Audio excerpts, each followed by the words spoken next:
प्रसाद बन जाता है। बोले गोविंद भगवान की। इसी प्रकार हमने डॉक्टर ने बता दिया चावल मत खाना, मठा मत पीना, दूध मत पीना, खटाई मत खाना, परहेज बता दिया। अब हम उसी भोग को अगर सबसे पहले हम ठाकुर जी को लगा देते हैं अपनी थाली में से, अगर हम ठाकुर जी को भोग लगा देते हैं तो तुम्हारा कोई परहेज नहीं है, वो प्रसाद बन गया। बोले गोविंद भगवान की जय हो। इतनी महिमा। इसी प्रकार अगर 1000 रुपए की कमाई गई हमारी एक दिन की, 10 रुपए अगर भगवान के खाते में पहुंच जाए तो वो पुण्य की कमाई हो जाती है, इसलिए दान किया जाता है।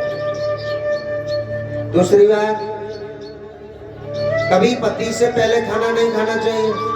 अगर पतिदेव घर नहीं है, बाहर चले गए, तो एक बार फोन करो, हाँ जी खाना खा लिया, नहीं खाया तो खाना खाओ, उसके बाद खाना खाओ।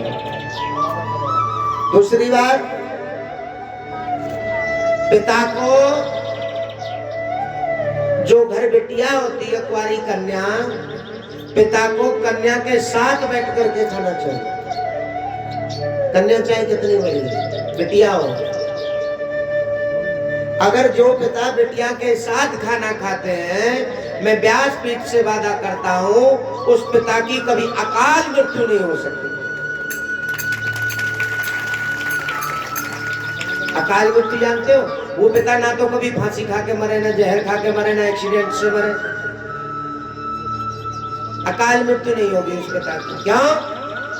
शास्त्रों में बताया है कि बिटिया काल का हरण करती है।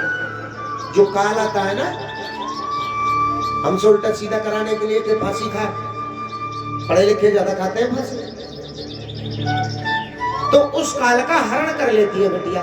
इसलिए बिटिया को, मैं अपनी बात बता रहा हूँ, जब मैं घर रहता हूँ, 1 दिन 2 दिन 3 दिन 4 दिन आपने देखी होगी बिटिया आई हमारी तरफ, देखी थी, अपने बिटिया के साथ बैठ करके खाना खाता हूँ। क्यों भैया? रात दिन तो बाहर रह रहे हैं हम भी, रात में भी जाना होता है, ना जाने भगवान कहाँ कुछ हो जाए, इसलिए शास्त्रों की बातों को पालन करें। इसी का नाम भागवत कथा है। बोले गोविंद भगवान की जय हो। आइएगा श्रीमान जी अभिषेक मिस्त्री और अंकुल मिस्त्री ये 50 रुपए कथा में दान करते हैं, और मानवी दिवाकर ये भी 20 रुपए भगवान की कथा में दान करती हैं। कल्याण हो, मनोकामना पूर्ण हो। देखिए, मैंने कुछ दिन पहले दूसरे दिन की कथा में पूछा था कि कितनी माताएं जो पैर छूती हैं। अच्छे हाथ खड़े करिए, कौन कौन छूने लग गए अपने पति के पैर? अरे तुम मनोरंजन करने आई हो प्रिया? बस चलो 3 तो हो गई, 2 3 4 5 है। मना कर रही हो तो भैया मैं ना छू, जो कह रही है मैं ना छू भैया। क्यों? शराब पीते हैं क्या?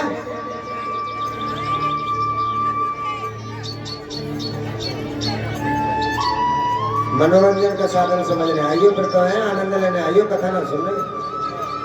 और घर जाकर तो कहती होगी देखिए गुरुजी बड़ी अच्छी कथा सुना मैं। ऐसा मत करो, एक सेठानी कथा सुनने आवे ही प्रतिदिन, वरना अगर मैं चला जाऊंगा ना कथा सुन के तो गालियां मिलेंगी मुझे यहाँ। क्यों? एक सेठानी कथा सुनने जावे ही प्रतिदिन, और घर जाके अपने पतिदेव से कहे मैं देखिए कथा बड़ी अच्छी सुना मैं गुरुजी। कि कैसे सुना मैं? गुरुजी के मैं पति की सेवा करो, पति के पैर दबाओ, पति के पैर छुओ, पति भगवान हो मैं, पति परमेश्वर हो मैं। तो पतिदेव बोले भाई गुरुजी तो बहुत अच्छे हैं, हर साल बुलाएंगे गुरुजी को, गुरुजी तो बहुत अच्छी कथा सुना रहे हैं समझाने वाली। अब थोड़ी देर बाद वो उनके पतिदेव बोले सुनती हो? बोले हाँ। 1 गिलास पानी लेके आइयो। बोली सत्यानाशी, मेरी वजह से बैठो हो प्यासो, खुद ना लेके पी सका हो तो पानी। तो ऐसी कथा मत सुनो, ये कथा बेकार है। कथा सुन के, कानों से सुन के हृदय में पालन करो, तब तो कथा सुनने का तुम्हारा फल मिलेगा। दूसरी बात, अब माताएं भी ये कहेंगी कि भाइयों, माताओं को ज्यादा समझा रहे हैं गुरुजी, आज थोड़ा सा भाइयों को समझा दो। आपकी सेवा तो ये करेंगी,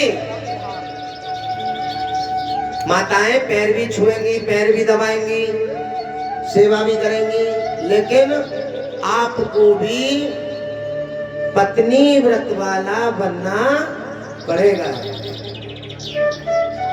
पत्नी व्रत जानते हो? अपनी पत्नी को छोड़ के पराई स्त्री को माँ और बहन के रूप में देखो, तब करेंगे सेवा।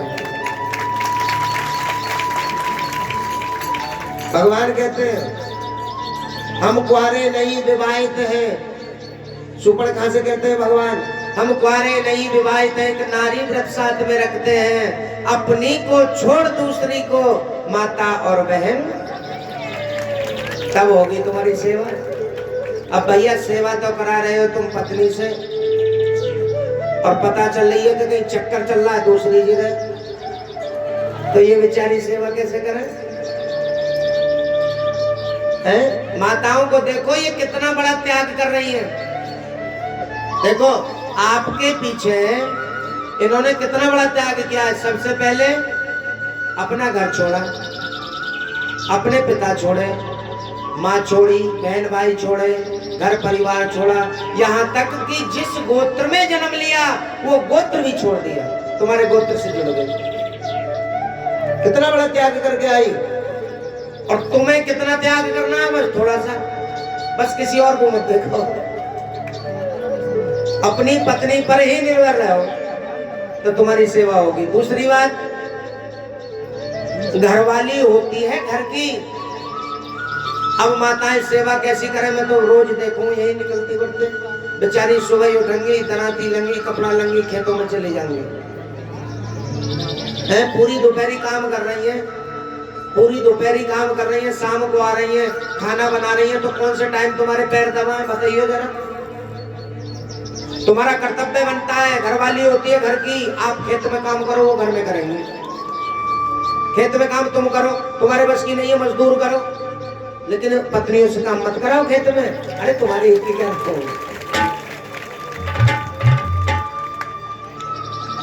राधे। पत्नियों को घर रखे। राधे। श्रीमान जी काविंदर और लवकुश और विहान ये 50 रुपए का दान करते हैं, और श्रीमान जी राकेश चौहान, मनोज चौहान ये 20 रुपए, और आज का जो प्रसाद है इनकी तरफ से मिश्री का प्रसाद है, 3 किलो मिश्री इनकी तरफ से है। भगवान की कथा में दान कर रहे हैं। सदैव जय जयकार हो, कल्याण हो। जानते हो घरवाली केवल घर तक सीमित है, और दरवाजे से बाहर निकल गई तो तुम्हारी घरवाली नहीं मित्र के साथ खड़ी है, वो जैसे कोई मित्र होता है। अगर पत्नी से इज्जत लेनी है तो घर में, उन्हें घर में रखो।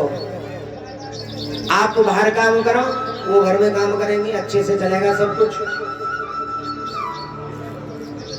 पति पत्नी में इतना प्रेम रखो, एक दूसरे से बर्दाश्त करो। अगर पति तेज हो गए, गुस्सा हो गए, तो पत्नी धीरे हो जाओ, बोलो कब तक भूलोगे। और जब पत्नी बिगड़ जाए तो भैया को भी चुप हो जाना चाहिए। क्यों? जानते हो माताओं को एक रूप काली का भी आता है, आता है ना? कब आता है? जब भैया मार लगाते हैं ना पत्नियों में, मारे चले जाए, मारे चले जाए, मारे चले जाए, पिटती चली जाए, बेचारी कुछ ना कह रहे। जब चामुंडा का रूप आता है, अब खड़ी हो गई, साड़ी तो फेंकी ऐसे, ले अगर असल बाप से है तो मार ही दिए मुकुआ, और बाल और खोल लेंगे। असल बाप को तो मार के छोड़िए आज मोर। उस समय ध्यान रखना, चाहे कितना भी क्रोध आ रहा हो, पति देव भी पीछे हट गया है। अब क्या कहूं? क्यों? वो जो रूप होता है ना, वो माँ काली का रूप, उसने अपने पति को भी नहीं बख्शा, भोलेनाथ को भी। जानते हो? इसीलिए पति को चुप हो जाना चाहिए, भैया काली का रूप न जाने। जब काली का रूप आ जाता तो महासंग्राम करती है। संग्राम नहीं, महासंग्राम। वो देवी का रूप है, उस रूप को पहचान करके चुप हो जाना चाहिए। और देखिए एक दूसरे में बर्दाश्त कैसी होनी चाहिए। एक भैया, एक पत्नी बोली, महाराज मेरे लिए गन्ना लेके आओ, खाने के लिए गन्ना खाऊंगी। और गन्ना 4 खाऊंगी, 4 लेके आई हो। बोले ठीक है। अब गन्ना लेने चले गए, गन्ना लेके आए, 4 तोड़ के रास्ते में बच्चे मिल गए, चाचा हमें दे दो, ताऊ हमें दे दो। गन्ना सब बट गए, बचा एक। अब एक गन्ना को जैसे लेके आए घर, अब पत्नी बड़ी क्रोधित थी, गुस्से वाली। पत्नी बोली महाराज ले आए गन्ना? बोले हाँ। कहे तो एक ही लाए हो? बोले एक ही मिला। अब गन्ना उठाया पत्नी ने और एक दिया कमर में पतिदेव के। अब एक गन्ना जब पतिदेव के दिया तो अब आजकल के पतिदेव क्या करेंगे? लट उठाएंगे, लट फेरने शुरू करेंगे ना। तो यहाँ पतिदेव की समझदारी का परिचय। पतिदेव ने कहा भाई बहुत अच्छे, मान गया तुम। अब पत्नी बोली ये कैसे कह रहे हैं, मैंने तुम्हारा है गन्ना, ये कैसे कह रहे हैं? तो भैया बोले मैं इसलिए कह रहा हूं कि गन्ना था एक, अब मैं सोच रहा था कि खाने वाले 2 और गन्ना एक, कम से कम तेने मेरे कमर में मार के 2 टुकड़े कर दिए, तू खा एक मैं खाऊं। बोले गोविंद भगवान की जय हो। समझदारी का परिचय दिया तो लड़ाई तो ना हुई। बोले मेरे पति बहुत अच्छे हैं, हाथ जोड़ लिए प्रभु तुम्हारे कभी ऐसा नहीं करूंगी, कभी नहीं करूंगी, मुझसे गलती हो गई। पतिदेव की बर्दाश्त है तो ऐसा होना चाहिए। अब बात आती है दान की। आप जो कहते हैं ना, बहुत लोग कह देते हैं गुरुजी तो अपने लिए कह रहे हैं दान, दान करो दान करो। देखिए एक बार एक भगवान के अवतार की कथा भी हो जाएगी और दान की कथा भी हो जाएगी, क्योंकि हमें भागवत में 24 अवतारों की कथा सुनानी है। भैया जितने अवतार हो जाएंगे अच्छी बात है। एक अवतार आता है भगवान का वामन भगवान, आवाज बड़ा भैया। वामन भगवान एक राजा वली थे, नाम सुना होगा अपने राजा वली का। और ये भी पता चल जाएगी, गुरुजी आपसे पंडित जी रोज संकल्प कराते हैं ना, फूल रख लो, चावल रख लो, दक्षिणा हाथ पर रख लो, संकल्प करो। राहुल पानी लीजिए, पानी। वो संकल्प क्यों कराते हैं इस कथा में सुन लेना। राजा वली इतने बड़े दानी थे, इतने बड़े दानी थे कि तुम सोच भी नहीं सकते। नाम आता है उनका दानी में। सबसे बड़े दानी कौन हुए? राजा वली, हरिश्चंद्र, दानवीर कर्ण, मूर्धध्वज, इनका नाम दानियों में आता है। अब राजा वली ने 99 यज्ञ कर लिए, एक यज्ञ बचा था। अगर 100 यज्ञ पूर्ण कर लेते